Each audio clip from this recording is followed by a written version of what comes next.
All right, what you guys are going to be doing today is the FCI practice test. So this is a practice for the test that we took the first day of school. So again, this is your chance to score a 15 out of 30 on this to get a free 100% on the next test. So yes, Mrs. P, if anybody scores a 15 out of 30 on this, they get a 100% on the next test, okay? So I'm just going to go over this. Hopefully you guys have already went over this. You guys have tried it yourself, okay, this whole test. Each of you get a copy of this so you can study from it, but make sure you do this before watching the film and then check and see why, if you got the answers wrong or right. All right, so I'm going to go through this here and see what's up. So number one, it says a cyclist collides head-on with a small insect, okay? The correct answer there is going to be E. The cyclist and the insect have the same amount of force in each other. And why this happens is this. In here, there's going to be a lot of, there's going to be two kind of the same questions. They're going to be a question like this, and again, I'll bring up the other questions when we get to it. But what you want to remember is this. Newton's third law states for a reaction is equal and opposite reaction.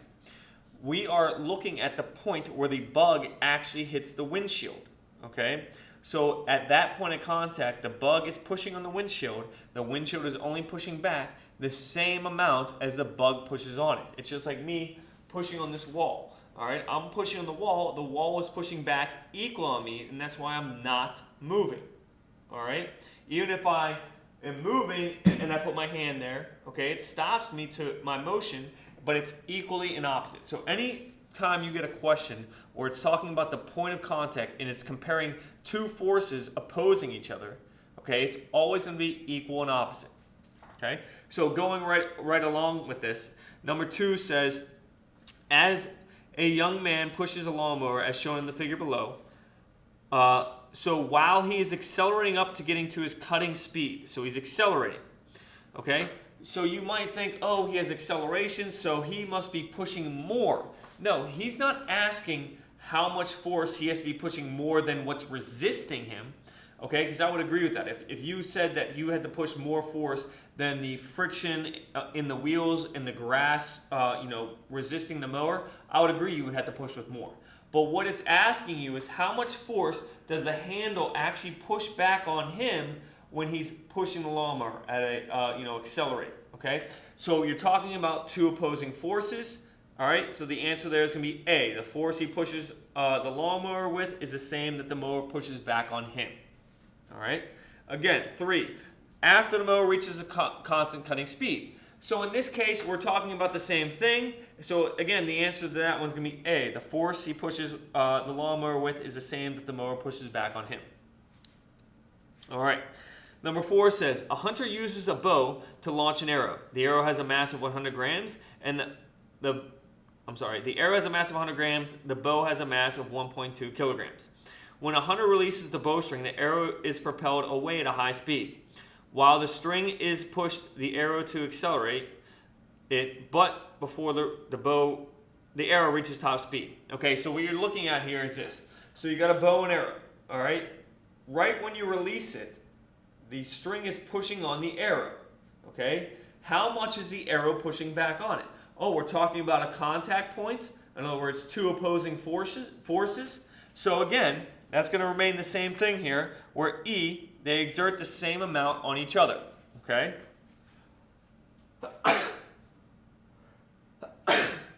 Excuse me. So again, those all had the same concept. Equal and opposite forces are always going to be equal. Okay?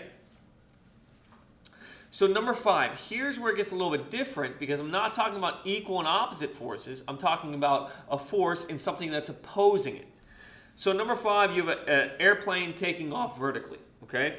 It says, the Joint Strike Fighter is an unusual design having an extra fan towards the front of the plane that is driven by the main engine when needed for vertical takeoff and landings, while the aircraft is rising upward at a constant speed. So here it's important because you're thinking about the force that's causing in other words, the engines pushing the airplane up and gravity pulling it down. So those are not two contact forces, all right? That's not force in a pair, me pushing and pushing right back. That's two different forces. One is retarding the other one. Gravity's pulling you down, you're trying to go up. Ms. Diaz, if you're in the building, please call the main office, extension 5302. Ms. Diaz, please call 5302. All right. So, but the key here is it's moving at a constant speed. So since it's constant speed, the engine will have to push up the same amount of gravity, and that way it'll stay at a constant speed. All right. Now, let's go to number 6. It says a team of dogs pull a sled over new snow. They pull such that the harness has constant tension, T, where the sled where tied to the sled. The sled moves at a constant velocity. How does the tension compare to the other forces acting on the sled? All right, well, the key here is it's moving at a constant velocity. So you're pulling, the dogs are pulling the sled one way, the friction of the snow, the wind resistance is pulling the other way. But to move at a constant speed, all those forces must equal out, so you have no acceleration. So the answer to that is going to be C. It has the same magnitude as the friction of the sled. All right, so you're going to pull with the same amount of friction of the sled, and you're going to stay at a constant speed. 7. The dogs in the previous problem double their efforts and the tension they apply. What happens to the motion of the box? Okay, so I know some of you are thinking, well, the dogs obviously have a top speed, okay? But for that instant that they're pulling double the force, so they're pulling more than friction is there, okay? As long as they're pulling more than friction is there, okay, they will have E, a continuously increasing speed, all right? Yes, I understand at some point they're going to max out their speed, but at that point they're no longer pulling twice as much as they were before, okay? The only time they're pulling twice as much as before, their speed will continually increase because there's more effort pulling than resisting them. All right, number 8. The dogs in the previous problem suddenly stop pulling. The sled does what? Well, if they stop pulling, all right, the sled's not going to come to an immediate stop, but it's going to take friction some time to slow it down, but it'll eventually come to a stop. So the answer is C, immediately starts slowing to a stop. Not immediately stops, but immediately starts slowing to a stop. All right? Number 9. So we're going back to the airplane that takes off vertically. This one's different here. It says, while the aircraft is now accelerating up, what are the forces? So it's now lifting off, but speeding up. So in this case, you're talking about the airplane force going up and gravity pulling back down. So what you have to think about is you're accelerating, so you need more force pushing you up than that's holding you down. So in this case, it's going to be A. The reaction force of the air on the engine and fan is greater than the weight of the airplane. Weight is the force of gravity, and the airplane fan and engine is pushing it up. So that one has to be greater than the weight of the plane. 10. A rubber ducky is resting in a partially filled bathtub. Consider the following forces. 1, the weight of the ducky. 2, the buoyancy force exerted by the bath water. 3, an upward buoyancy force caused by the air pressure. Which of the forces are acting on the rubber ducky? Well, number 1, is there weight? Yes, every object has weight, so number 1's there. 2, the buoyancy force exerted by the bathwater. What's holding it there? The water's holding it there, so that one makes sense. An upward buoyancy caused by air pressure? No, that's not there. So it's going to be B, 1 and 2. All right, 11. Despite a very strong wind, a baseball player manages to hit a baseball so that the ball passes over the shortstop and lands in the outfield. Consider the following forces. 1, a downward force of gravity. 2, a force exerted by the bat. And 3, a force exerted by the air. All right, which of the following forces are acting on the baseball after it left contact with the bat but before it touches the ground? So that's a key. You're looking at it after it leaves the bat. All right, so the answer to that is only going to be, well, let's think about it. 1, is gravity on it? Yeah. What about a force by the bat? No, because we're looking at it after it hit. So no number 2. 3. Oh, well, it said it was windy, so is there going to be air resistance? Yeah. So the answer to that is 1 and 3, which turns out to be C. Okay, so the answer to that is C. Now, number 12. It says, in a cathode ray tube, television, electrons are ejected from a hot filament at the back of the tube and accelerated by a strong electric field. Once they reach their high speed, they coast through the near vacuum inside the tube from left to right. They are deflected upward by a constant force, F equals QE, created by another electric field that does not change their left to right velocity. Ignore gravity. The force of this second electric field lasts until the electron reaches point C, still inside the vacuum tube. All right, so what this means is you have, let me draw it.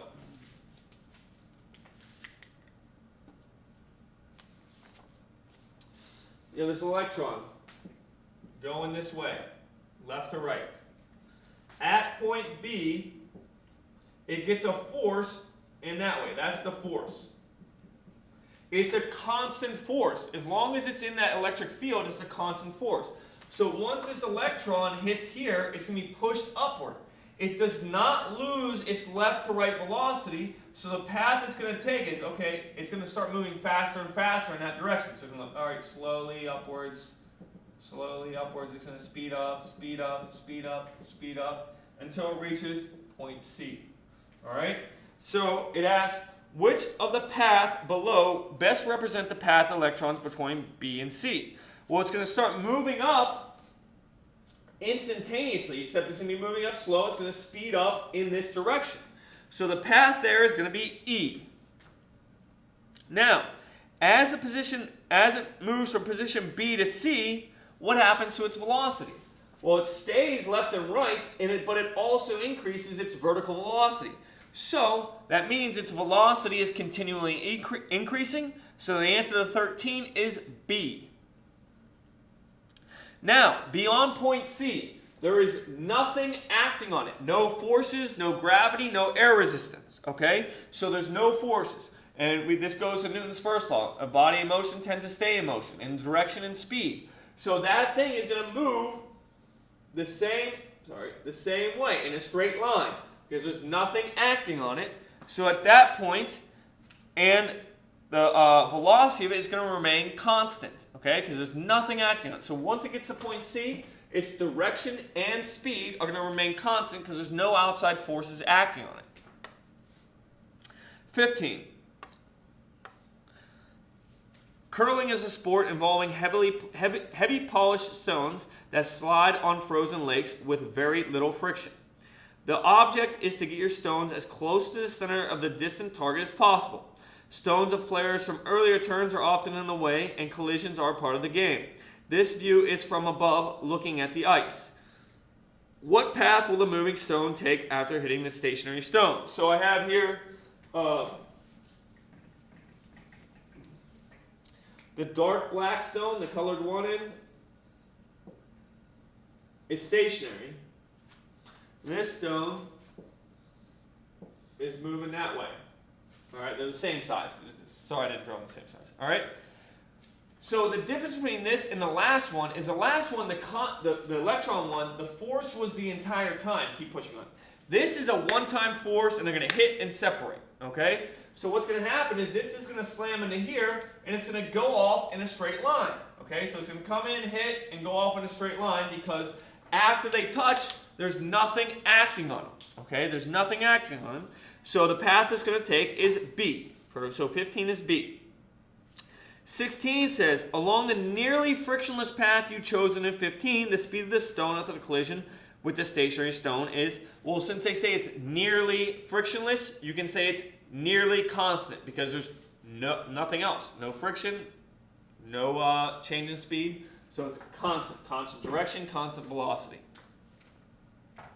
Along the frictionless path you've chosen in 15, the forces acting on the stone after collision are, okay, well, think about it. If it says no friction, don't count friction, nearly frictionless, all right? Well, is there gravity? Yeah, there's gravity. Well, what else is there? Oh, there's a normal force of the ice pushing it up. So that one would be D. 17 would be D, a downward force of gravity and an upward force exerted by the surface. All right? Now, we're back to the cathode ray tube one. 18, the cathode ray tube. All right? That one looked like this. B, C. All right? Remember that we said that the force goes away, so there's nothing acting on it. So at that point, it's going to continue in a straight line. So the answer there is going to be C. So 18 is C. All right, 19. A rectangular car rounds a turn on a cold day. The car reaches a spot of ice at the point shown while moving left to right. What does the path of the car take after losing all traction? I know we haven't talked about circular motion yet, but anytime you're moving in this circular path, your instantaneous velocity is always tangent to the circle. It's always tangent to the circle. All right, whatever way you're moving, it's always tangent. Okay? So that, I mean, you can just remember that for the quiz, even though we haven't really gone into that yet. Okay? But just remember that. So when he hits ice, the only line that's tangent to the circle up there is going to be C. So that's going to be the answer to 19. 20 has the same thing. So you're looking down on a guy swinging a hammer. So he's going around in a circle and he's going to release it. All right, release the hammer. What is the only path that travels tangent to the circle? Well, the only path that travels tangent to the circle is B. So 20 has to be B. All right. A Hot Wheel car makes a turn on a horizontal track at a constant speed. The view is shown from above. The car is moving to the left. All right. Consider the following forces. Is there gravity? 2. A force from the track on the side of the car directed towards the center of the circle. A thrust pushing the car forward. A force pointing from the center outward along a radius. A force from the track pushing the car up. Well, let's think about it. Let's go through number 1. Gravity. Is there gravity there? Yes, so we'll leave 1 up. Number 2. A force from the track on the side of the car directed towards the center of the circle. Yes, that side wall. Think about when you do Hot Wheels. What's it ride? It rides that side wall to keep it in a circle. Because if the wall wasn't there, it would go straight. So number 2 is there. All right, so we got 1 and 2. A thrust pushing the car forward. Well, does the car have an engine? No, it's a Hot Wheels car. It's just going around. All right? So no number 3. Number 4, a force pushing the car outward along the radius. No, there's nothing pushing the car outward, or else it would go out of the circle. All right? No, no force. A force on the track pushing the car up. Well, it's sitting on the track, so the track is holding it there, so number 5. So the answer would be B, 1, 2, and 5. All right. The figure below shows a roller coaster at point P, rolling down a circular concave up section of track with a center of the turn at point C. From the following list of forces, which ones are on there? So I have 1, downward force of gravity, 2, the normal force of the track exerted from pointing from P to C, a force in the direction of the roller coaster's motion, and a force pointing from C to P.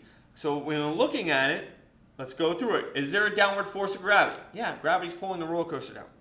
2, a normal force exerted from the track pointing from P to C. Yeah, because pointing from P to C would be the normal vector, so there would be a normal force because the track is holding it there. So 1 and 2 is good. All right, let's see. A force in the direction of the roller coaster's motion. No, there's no engine on the car. It just goes down the hill because of gravity. A force pointing from C to P. Nothing's pushing it outward. There's no imaginary force there, so it's just 1 and 2. So the answer to that is B, 1 and 2. All right, 23. A marble rolls on the top of the table as shown in the figure below. Which of the suggested paths is correct? All right, so a marble rolls off a table. Which one's it going to follow? If you look at that, it's the only one that follows a curved path that starts falling immediately, which is going to be B. So 23 is B. All right, next thing is we have an airplane flying to the left, and you're going to have to figure out which path it goes. I know some of you are going to say E because you're like, oh, well, the plane flies in front of the bomb, obviously. No. You got to imagine that the plane is going to continue moving. This is just a picture. So as the bomb falls, so the plane is moving this way, it has a bomb on it. When the plane is moving, the bomb inherits that velocity. When you're on something on a plane, you're moving as fast as a plane. So when it drops, okay, it's going to actually fall and stay at the same rate, okay? Now, again, in real life, there's air resistance. It doesn't really happen, okay? But for the path here is going to be B because it curves down, all right? 25. 2 hammers are similar in size, but one weighs 150% as much as the other. The hammers are released from the second floor window at the same time. The time it takes the hammers to reach the sidewalk below is, well, we looked at that, all right? The video where they hammer and the feather, right? Everything falls at the same rate of speed. So it doesn't matter how much they weigh, all right? So you're going to say C, essentially the same time. 26, 2 toy cars roll off a horizontal workbench with the same velocity. Same height, same velocity. Doesn't matter how much they weigh. If it's the same height and they have the same velocity, they're both going to hit this floor at approximately the same distance from the workbench. All right? So that one, 26, is A. 27, a juggler throws a mallet straight up. Which statement accounts for all the significant forces on the mallet's after leaving his hand and before he catches it? All right? So really, when you throw something up, right, the only thing acting on it is gravity, right? Because we said after he releases it and before he catches it. The only thing acting on it there is gravity. So the answer is C, the almost constant downward force of gravity only. 28, a wrench dropped from the top of an extended fire truck. All right, well, think about something falling. What's happening? Well, it accelerates downward to because of gravity, so that's it. Accelerates at an essentially constant rate due to the almost constant force of gravity acting on it, which is C. So 28 is C. So now we're back to curling, and what it's asking is, after they hit, all right, what's the speed of the stone that was moving compared to its original stone? Well, it wrecked into something. It should make sense that it's going to lose some speed. So 29 is A, less than its original speed. All right? 30 and 31 have little dots, okay? They're the position of airplanes as respect to time. So the same amount of time goes by between dots. If you look at it, what can you tell about the top one? Well, when you look at it, since the dots are close together, then they get farther and farther and farther apart, you can tell that the airplane is accelerating, it's speeding up. And if you look at the second airplane below the line, you look at the gaps, they're the same distance apart, so it's moving at a constant speed. So where the dot is its location. The space between the gap is its velocity. So what we got to do is compare the gaps if we want to figure out if they have the same velocity or not. So if you look at the gaps up top, you look at 2 to 3, the gap between 2 to 3 is smaller than the gaps in the bottom. But the gap from 3 to 4 is larger than the gaps on the bottom. So it's sometime between 2 and 4 that those planes have the same velocity. Okay? So the answer there is D. So 30 is D. 31. Same thing. If you look at the gaps on top, they're equal. If you look at the gaps on the bottom, they're equal. So if they're moving at a constant speed, both of them, what's their accelerations? All right? Well, both their accelerations are 0 because they're moving at a constant speed. So the answer to there is D. They are both 0. All right? So next class, you'll probably be taking the actual FCI test. Again, read it very carefully. Okay? Visualize the scenarios in your head. Take your time and do well. Good luck.